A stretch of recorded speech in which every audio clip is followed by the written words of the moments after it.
Começar.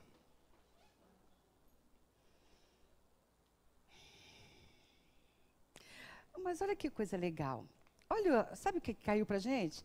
Capítulo 9, bem-aventurados os que são brandos e pacíficos, no item da paciência. Não é legal? A dor é uma bênção que Deus envia a seus eleitos. Não vos aflijais, pois quando sofrer, não vos aflijais, pois quando sofrerdes. Antes, bendizei de Deus onipotente, que pela dor neste mundo vos marcou para a glória no céu. Sede pacientes. A paciência também é uma caridade, e deveis praticar a lei de caridade ensinada pelo Cristo enviado de Deus. A caridade, que consiste na esmola dada aos pobres, é a mais fácil de todas. Outra há, porém, muito mais penosa e, conseguintemente, muito mais meritória, a de perdoarmos aos que Deus colocou em nosso caminho para serem instrumentos do nosso sofrer e para nos porem à prova a paciência. A vida é difícil, bem o sei. Compõe-se de mil nadas, que são outras tantas picadas de alfinetes, mas que acabam por ferir. Vou repetir essa frase. A vida é difícil, bem o sei. Compõe-se de mil nadas, que são outras tantas picadas de alfinetes, mas que acabam por ferir. Se, porém, atentarmos nos deveres que nos são impostos, nas consolações e compensações que, por outro lado, recebemos, havemos de reconhecer que são as bênçãos muito mais numerosas do que as dores. O fardo parece menos pesado quando se olha para o alto do que quando se curva para a terra a fronte. Coragem, amigos. Tendes no Cristo o vosso modelo. Mais sofreu ele do que qualquer de vós, e nada tinha de que se penitenciar. Ao passo que vós tendes de expiar o vosso passado e de vos fortalecer para o futuro. Sede, pois, pacientes, sede cristãos. Essa palavra resume tudo. Um espírito amigo, Havre, 1862. Esta instrução desse espírito amigo, a gente já sabe que é Joana de Ângeles. Não é? Então, esse item do Evangelho que nos fala da paciência é o item que foi Joana de Ângeles que trouxe lá na época para Allan Kardec. Isso significa dizer que Joana estava trabalhando com aquela pleiade de espíritos que a gente chama de espírito da verdade. A gente chama, não. Eles mesmos se deram esse nome. Vamos então nessa alegria, nesse encontro bom que fazemos todos os sábados, dirigir os nossos corações cheios de gratidão a Deus Pai, a Jesus, Joana querida, nossa protetora, nossa inspiradora, aquela que nos auxilia em todos os momentos, em todas as tarefas, nas tarefas dos nossos estudos, a todos aqueles guias que estão sempre conosco, essa espiritualidade amiga que nos traz a esta casa, onde podemos dar e receber. Que possamos mais uma vez estarmos juntos, aprendermos um pouco mais sobre a doutrina e sobre nós, para que possamos caminhar mais seguros, mais confiantes na jornada terrena. Graças a Deus. Então, pessoal, nosso tema hoje é dos bons. Quem acha que ou não se percebe ansioso? Quem acha que não é ansioso? Levanta a mão alto para mim. Olha, uma única pessoa levantou a mão e disse: eu não me considero uma pessoa ansiosa. Vamos combinar que é um percentual bastante baixo. Não é? Porque nem eu ousei, claro que não, fazer isso Quem é ansioso? Agora, não vou nem perguntar, né? Quem é ansioso? Não precisa. Então, nós vamos falar desse assunto hoje. Vamos começar. Rafa, você está aí? Se esconde aí não, que eu preciso de você. Vamos começar vendo um filme, um vídeo, na verdade, de uma entrevista que o Pedro Bial fez essa semana com Augusto Cury. Algumas pessoas podem ter visto, eu nunca vejo, tarde demais para mim. Mas foi exatamente sobre ansiedade. Todo mundo ansioso para saber? Tá bom. É porque depois, eu cortei ali, porque a entrevista, se vocês quiserem ver, está lá no YouTube, dura 35 minutos. E ele só vai falar dessas causas no final, porque aí vem uma entrevista com o Tony Bellotto agora, que também se considera um ansioso, para variar. Por isso que eu cortei, para nós podermos conversar também sobre a luz, né, do que Joana fala para nós no livro Conflitos Existenciais, no que ela traz para nós sobre ansiedade no seu livro. E depois eu conto para vocês por que nós estamos nessa estatística como brasileiros, porque ele fala para nós, segundo o entendimento dele, por que isso acontece. O que Joana fala para nós? Achei bem oportuno para nós essa entrevista, primeiro porque ele estava falando de crianças e adolescentes, que são as nossas crianças, mas de alguma forma somos todos nós também. Então, bem oportuno para esse nosso momento, embora a gente já tenha até conversado sobre o mesmo tema no curso de autocura que a gente também trabalha, eu e a Denise, nas quintas-feiras. Mas é sempre um outro momento, então a gente pode até fazer novas reflexões. Além das conjunturas ancestrais defluentes dos conflitos trazidos de existências transatas, parando e associando com o que o Dr. Augusto Cury falou. Lembra que ele falou que a gente tem um registro? Ele falou que a gente tem um registro e que a gente vai guardando e armazenando como uma memória RAM. Não foi isso que ele falou? E que a gente já não sabe o que vai registrando. Registra o que é bom, prazeroso e o que não é também, mas a gente não sabe o que registra. Trazendo para o nosso entendimento da doutrina, a gente sabe que tem registros dessa e de outras existências. Que em algum momento, dependendo da circunstância, esses registros são acionados. Registros que nós podemos ter guardado nessa ou em existências passadas. A criança pode apresentar desde... Rafa, tá demais aqui, um frigorífico. A criança pode apresentar desde cedo os primeiros sintomas de ansiedade no medo inato do desconhecido, porque isso todos nós temos. Medo do desconhecido. E esse medo do desconhecido traz ansiedade. Vai depender da forma como nós vamos lidar com esse medo que todos nós temos do desconhecido. Denominado por John Bowlby como vinculação. Obrigada, Rafa. Ai, por favor. Tá. E do não familiar. Em realidade, essa vinculação apresenta um lado positivo, que foi exatamente o que o Dr. Augusto Cury falou. Que é o de oferecer-lhe o conforto e segurança, especialmente, e aí falando da criança, junto à mãe, com a qual interage em forma de prazer. Desde o nascimento, havendo esse sentimento profundo, a criança prepara-se para uma sólida interação com a sociedade e demonstra-o desde o princípio, quando qualquer alegria ou satisfação proporciona-lhe um amplo sorriso, apresentando-se calma e confiante. Qual é a dica?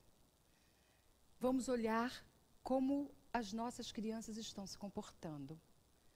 Porque essa ansiedade que nós sentimos, os nossos pequenos também sentem. Eles são, hoje, crianças e adolescentes bastante pressionados por um mundo que convoca, que espera deles um comportamento que é aquele da massa, ou do padrão. Por isso, o Dr. Augusto Cury falou até da revisão das escolas, que nós estamos precisando rever para o que estamos preparando nossas crianças. E aí, é nesse momento que a gente começa a prestar atenção. Porque as nossas crianças hoje, elas, dependendo de como a gente conduz, elas são cheias de atividades, onde elas precisam sempre apresentar o quê? Os melhores resultados. Então, elas são assim porque também nós fomos orientados dessa forma. Então, nós fomos orientados e, por consequência, orientamos nossas crianças para quê? Para serem competitivos, acima de tudo. A competitividade, ela pode ter um lado bom, que é aquele que faz com que eu me torne melhor a cada dia. Mas se eu estiver o tempo todo preocupado com isso, isso vai trazer o quê? Ansiedade.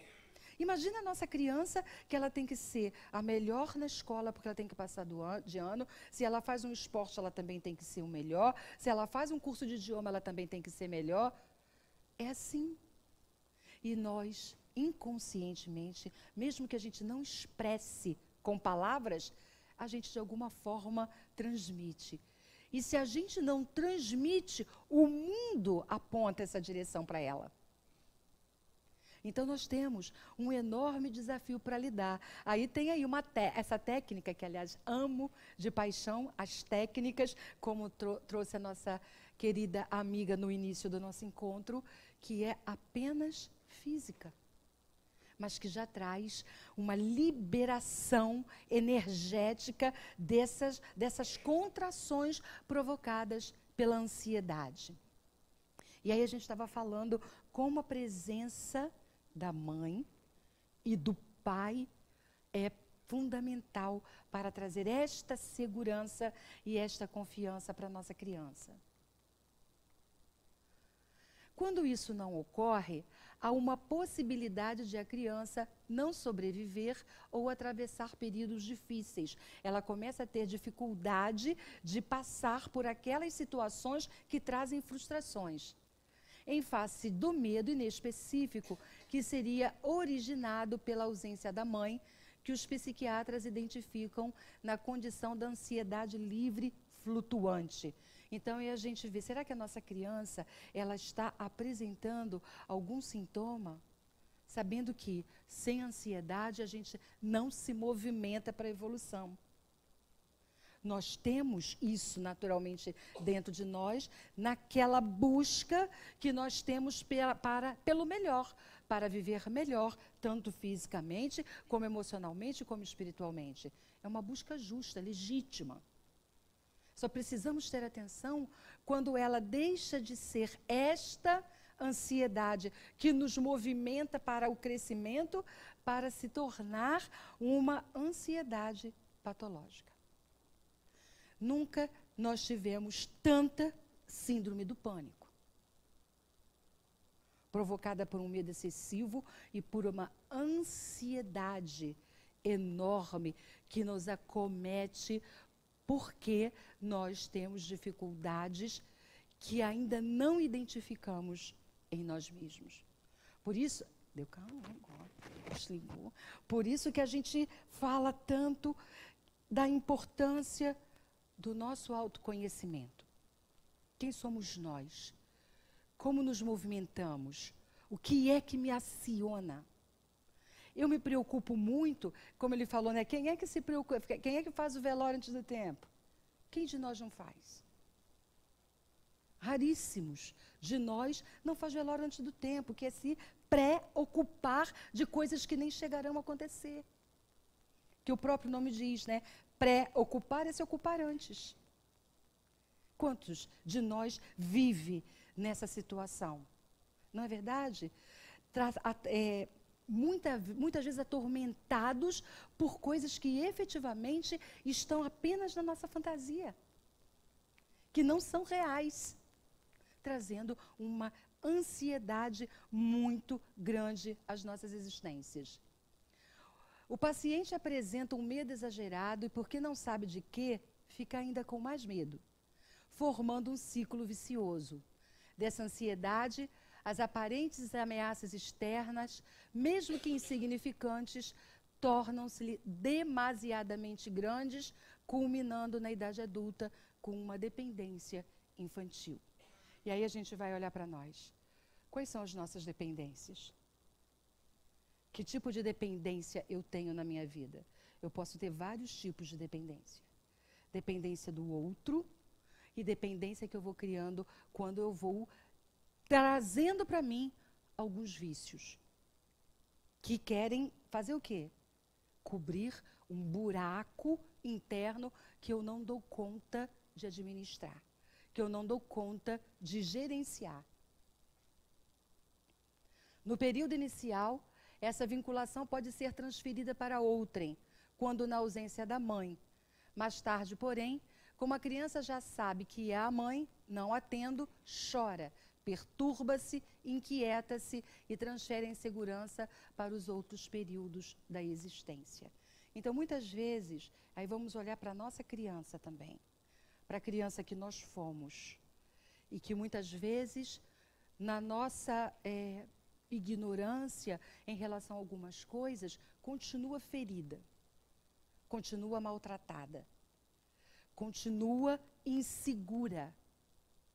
E muitas vezes essa insegurança que nós mesmos temos faz com que a gente não trate de maneira adequada ou não lide de maneira adequada com as nossas crianças, aquelas que são os nossos filhos, transmitindo para eles esta forma de insegurança. Um exemplo, nós vivemos efetivamente uma sociedade, ainda mais aqui no Rio de Janeiro, bastante ameaçadora.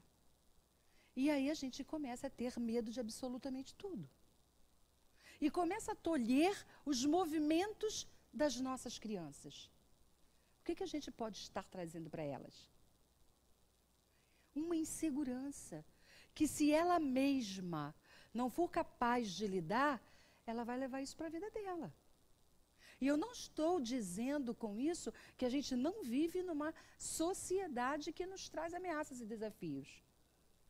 Mas será que tolhendo e impedindo que as nossas crianças tenham seus próprios movimentos, a gente vai poupá-las daquilo que elas precisam viver?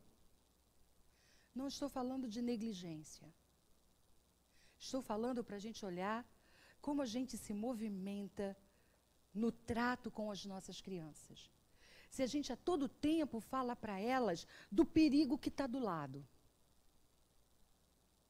O tempo todo a gente está falando de uma ameaça que nós estamos enxergando e, de uma certa forma, acabamos transferindo para a nossa criança.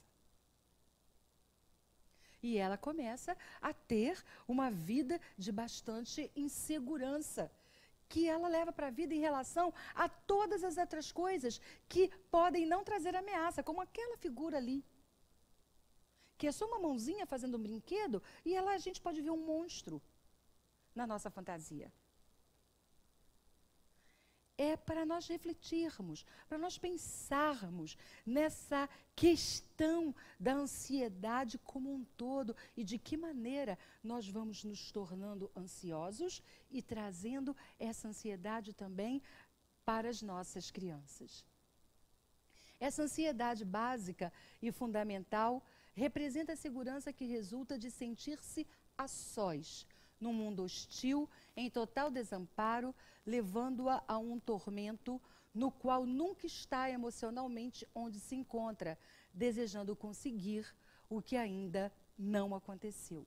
Então, é aquela situação em que a gente acha que tudo o que a gente está vivendo, ou tudo que a gente entra em contato, é hostil. Representa uma ameaça. Então, nós vamos começar a refletir dessa forma, por que temos ansiedade? O que efetivamente nos traz ansiedade? Tem uma frase, né, que dizem que depressão é excesso de passado e ansiedade é excesso de futuro. O que é isso? Eu estou o tempo inteiro preocupado com o que vai acontecer no minuto seguinte. Então, eu estou o tempo todo voltado porque vai acontecer lá na frente. E ansiosa com os resultados que isso vai trazer. Pode falar que eu repito.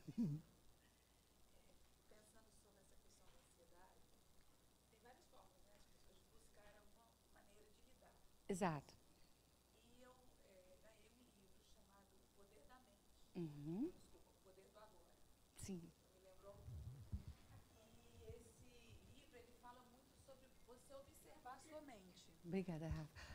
Olha só, ela está falando, só repetindo, ela falou que ganhou um livro, então tem várias formas de nós lidarmos com a ansiedade. Ela ganhou um livro que é O Poder do Agora, que traz uma orientação para você ficar cuidando e observando a mente. Não foi o que o doutor Augusto Cury falou?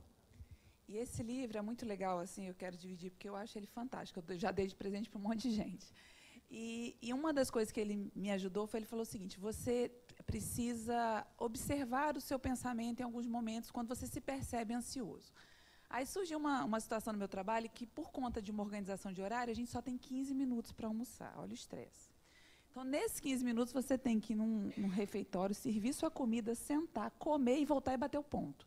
Você tem que fazer isso em 15 minutos. Então, você já fica ansioso antes de entrar no refeitório, enquanto você coloca a sua comida, e dá tempo de comer. Aí eu observei um dia uma amiga que ela bateu ponto junto comigo, ela parou, conversou com alguém, foi, serviu a comida, sentou, comeu junto comigo e saiu. Eu fiquei, gente, como é que deu tempo dela fazer tudo isso? Assim, o tempo é relativo, né? E eu comendo naquela ansiedade, eu saí com a comida assim, sabe, não digeria. E eu falei, cara, assim... Aí eu comecei a fazer diferente. Eu entrava, lógico, a gente entra, né, tentando otimizar o tempo. Mas eu parei de ter aquela loucura de ter que fazer tudo naqueles 15 e comer aquela quantidade que eu acho que eu tinha que comer. E agora aquilo para mim está tão tranquilo que deixou de ser um mecanismo de estresse. Assim, é uma bobagem, vamos dizer, mas era algo na minha rotina que estava me causando mal-estar, né? E eu acho que são coisas pequenas que fazem a vida da gente se tornar uma vida mais ansiosa, mais difícil. Então, você sofre por coisas que você mesmo cria, né? Por coisas, olha só, às vezes a ansiedade é provocada por coisas pequenas.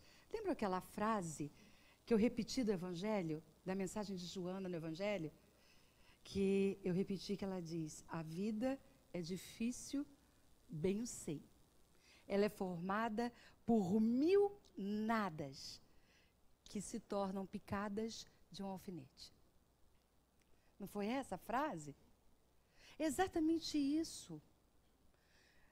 A nossa ansiedade cotidiana, ela é formada de pequenas coisas que a gente não vai se dando conta. A gente precisa, tem uma rotina e tem que acordar cedo, obrigada. Tem que acordar cedo, no dia seguinte tem milhares de coisas para fazer, todo mundo hoje é recheado de coisas para fazer, de compromissos. E aí, quando a gente vai se deitar, o que a gente faz? Muitas vezes, pega o celular, na cama, vamos ver o que tem por aqui. E aí, você se distrai. Não ri, não. Nem me conta quem faz isso, que eu não quero saber. Aqui, a gente se distrai olhando a tela, aquela telinha hipnotizadora danada, que você fica ali. E aí eu vou no YouTube, ou é o WhatsApp, 300 mil mensagens, e aí você lembra de uma outra coisa que você tinha que pesquisar. Quando você vai olhar para o relógio, que horas são? Não diz, eu sei. E aí o que a gente fez com o nosso tempo, que deveria ter sido de descanso, e dependendo daquilo que a gente acionou naquela tela, ainda provoca um sono que não poderia ser mais reparador e não é. Então, são essas coisas, sim, que a gente vai trazendo para a nossa vida, para a nossa realidade, e não se dá conta, quando percebe, está completamente dentro daquilo. E aí, se a gente faz, como é que a nossa criança não vai fazer? Se a gente tem este hábito, como é que a nossa criança não terá? Eles fazem exatamente o que a gente faz. E se a gente não faz, eles querem fazer o que o coleguinha faz e comenta com ele. Então é sempre um desafio, e o desafio começa com a gente mesmo. Não tem como fugir disso. No inconsciente do indivíduo inseguro, existe uma necessidade de autorrealização, que não conseguida favorece-lhe a fuga pela ansiedade, normalmente produzindo-lhe desgaste no sistema emocional, por efeito gerando estresse no comportamento. Na problemática dos conflitos humanos surge o recalcamento, que, segundo Freud, resultaria da ansiedade intensa de um estado emocional muito semelhante ao medo. Segundo ele, o medo da criança de perder o afeto dos pais leva à ansiedade, que a induz a atitudes de inquietação e agressividade. Vamos repetir ali. O medo da criança de perder o afeto dos pais. Nós já falamos e a gente tem uma convicção, tudo o que acontece, para crescimento ou não, é por causa do amor. Se eu entendo que fui muito amada, que fui muito aceita, eu tenho a minha relação com o próximo e com o mundo e comigo mesma diferente. Se eu me sinto desamada, ou já me senti no passado desamada, não tendo amor, rejeitada, com dificuldade de autoaceitação, isso pode, dependendo da forma que eu lidar com essa situação, me transformar numa pessoa medrosa, insegura, agressiva, com dificuldade de relacionamento, de aceitação do outro, porque também não me aceito. Então, se a gente em algum momento percebe e se identifica numa circunstância como essa, o que eu tenho que fazer? Buscar a minha cura. Porque só a minha cura vai fazer com que eu traga cura também para quem convive comigo. Ao invés de atribuir ao outro a responsabilidade pela minha doença, que muitas vezes a gente fica com 30, 40, 50, 60, 70 anos, dizendo eu sou assim porque mamãe me maltratou. Eu faço essas coisas porque eu não tive pai. E aí a gente deixa de assumir maduramente as responsabilidades por tudo o que acontece na nossa existência. Então vamos refletir nessa nossa disposição. O que é que somos nós, de maneira que possamos, se nós não tivermos isso, nós possamos fazer diferente com as nossas crianças, para não repetir a música do Belchior. E fazer sempre como nossos pais, se a gente entende que pode fazer diferente. A terapêutica libertadora há que iniciar-se na racionalização do tormento. Então, o que Joana diz? Vamos racionalizar. O que está acontecendo?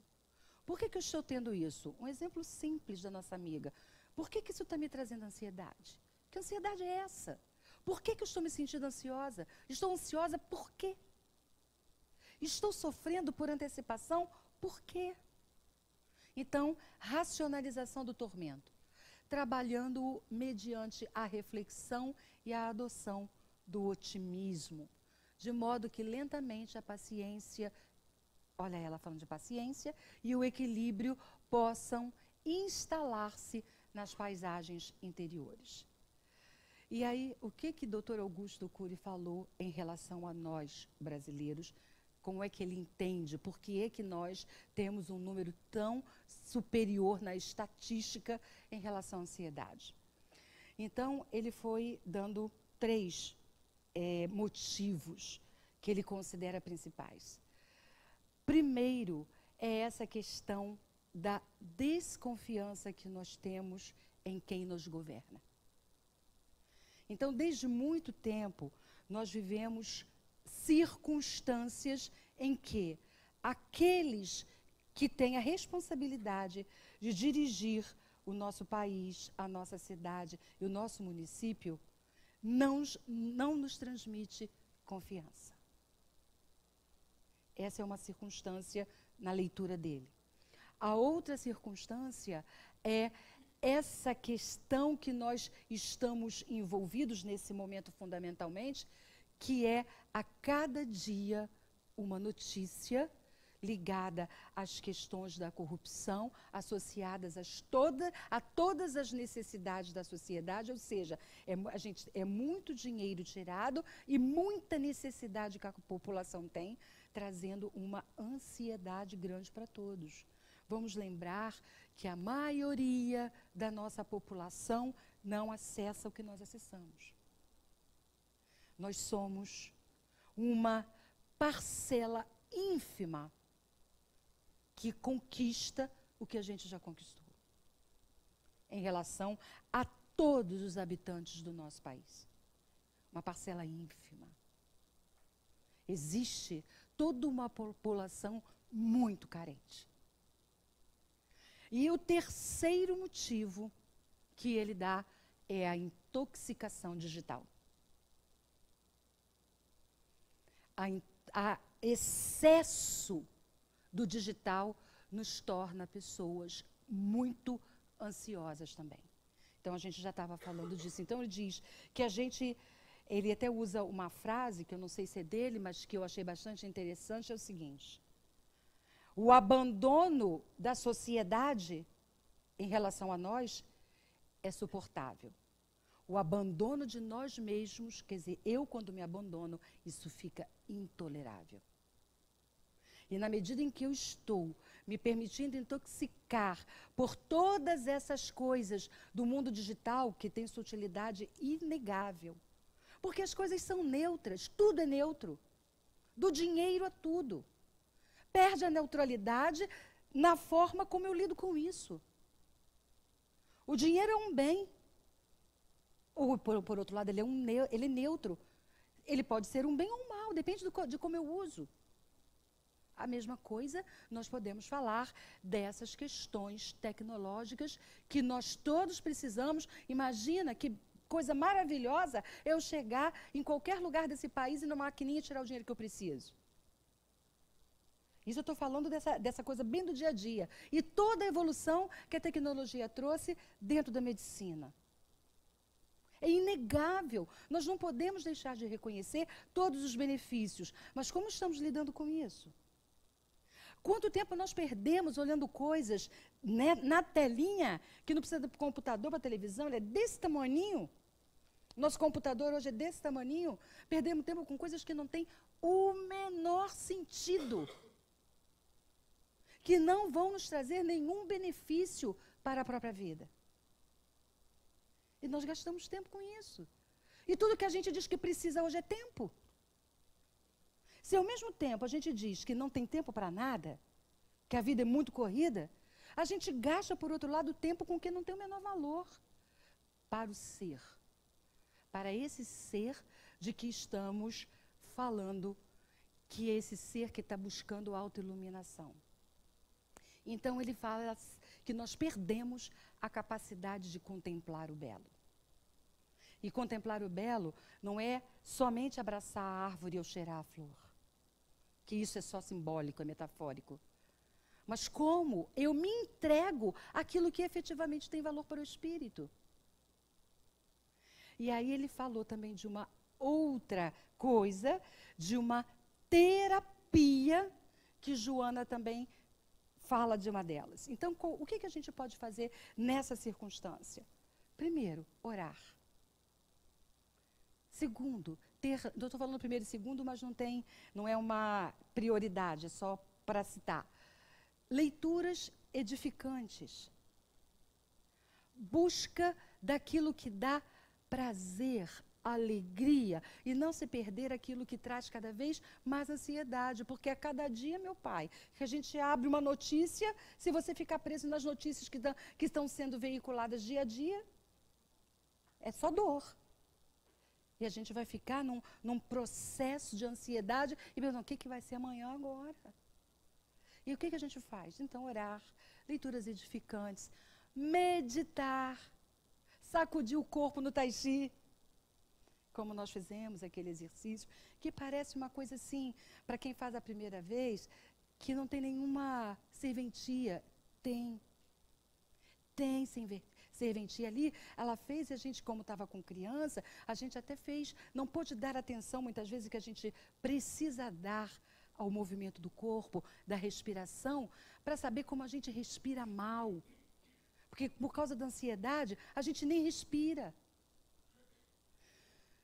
Vive ofegante, Mulher, então, do mundo ocidental respira mal ainda, está sempre encolhendo a barriga. Aí não respira. Sabe? Então, são coisas que a gente vai criando para a nossa vida. E a gente precisa refletir. E aí, Joana fala de uma coisa que nós falamos todo o tempo. E que o livro do Poder do Agora estava falando. Atenção ao pensamento. Tudo passa pela transformação do que nós pensamos. Nós somos o que pensamos. Então, quais são os pensamentos que movimentam a nossa vida diária? Lembra que ele falou de excesso de pensamento? O que está trazendo esse excesso de pensamento? Por que eu estou pensando muito? Ou em que eu estou pensando o tempo inteiro? Então, vamos transformar. Nós não temos ainda a noção perfeita de como a atenção ao que se pensa e a transformação do pensamento, o que isso pode trazer de benefício para nós. Para a gente ter uma pequena ideia do que isso pode fazer por nós, eu comecei com um filme, eu vou terminar com outro. Para a gente ver, são coisas que a gente não tem noção, muitas vezes. Rafa, solta o outro para mim, por favor. Fazer o teste de São Tomé, para ver se isso acontece. Pega 3 copos e coloca porções iguais de arroz. Cobre com água até acima do volume do arroz, um pouquinho. Coloca cada copinho aberto em um ambiente. Durante 15 dias, diga e trate aquele copinho de arroz de forma diferente. Para um, você vai ter palavras de amor, de gratidão, de encorajamento. Só coisa boa, positiva. Para o outro, no outro ambiente, você vai falar palavras do tipo estúpido, você não presta, você é um idiota, você é burro, você é isso ou aquilo. No terceiro, num outro ambiente, você haja com indiferença. Simplesmente ignore. Daqui a 15 dias vocês vão me contar o que acontece com esse arroz. Se quiserem fazer o teste de São Tomé em relação a essa questão da experiência da água do Dr. Masaru Emoto. Então vamos fazer por nós essa bênção. Vamos trazer para a nossa vida essa bênção. Vamos começar a ter um olhar para o que é bom, construtivo. Falar para a nossa criança daquilo que ela é boa, daquilo que ela faz bem. Ao invés, vamos nos descondicionar em relação ao nosso olhar para o negativo, para o que não é bom. Porque a gente acaba, pelo nosso próprio condicionamento, só falando daquilo que não é bom com a nossa criança. E não daquilo que é bom e daquilo que ela faz bem. Isso tem a ver conosco, com esse nosso aprendizado. Porque só conseguiremos fazer isso com a nossa criança se conseguirmos fazer isso conosco mesmos. Alguém quer fazer algum comentário? Pois não, espera aí o microfone. Porque as crianças já estão vindo nos olhar ali. Não, é sobre falar, exaltar o lado bom, né? Eu tenho esse pensamento e minha mãe sempre fala para mim assim, mas ela vai se achar demais. Então, assim, eu sempre tenho medo desse limite, porque eu tenho isso na cabeça de exaltar o que ela faz de bom, mas também tenho muito medo que ela se ache melhor do que os outros. Entendo. Então, essa é a minha questão. Nós precisamos exaltar o lado bom, o que não quer dizer que a gente deva ser conivente com o que não deve ser feito. Mas é preciso ver qual é a medida, porque às vezes a gente está mais na medida do que não é bom do que na medida do que é. Então, assim, quando a gente favorece as pessoas, as crianças com os elogios, nós precisamos sim exaltar. Nós somos cheios de baixa autoestima. porque muitas vezes não fomos reconhecidos naquilo que deveríamos ser. E se eu, por acaso, me envaidecer, se eu, por acaso, me encher daquele orgulho que me torna uma pessoa soberba, fui eu que não soube fazer uso do encorajamento que eu recebi. É o outro que me torna orgulhoso? Ou sou eu que sou? É o outro que me torna arrogante? Ou sou eu que sou? Então, não é ser conivente com o que é errado, mas precisamos estar atentos para favorecer as potencialidades das nossas crianças e fazer o mesmo conosco. Quem gostaria de fazer a nossa oração para agradecermos ao Senhor por mais esse encontro? Alguém se habilita? Não olha para o chão, não, olha para mim. Onde eu deixo o microfone? Com você? Ah, ali.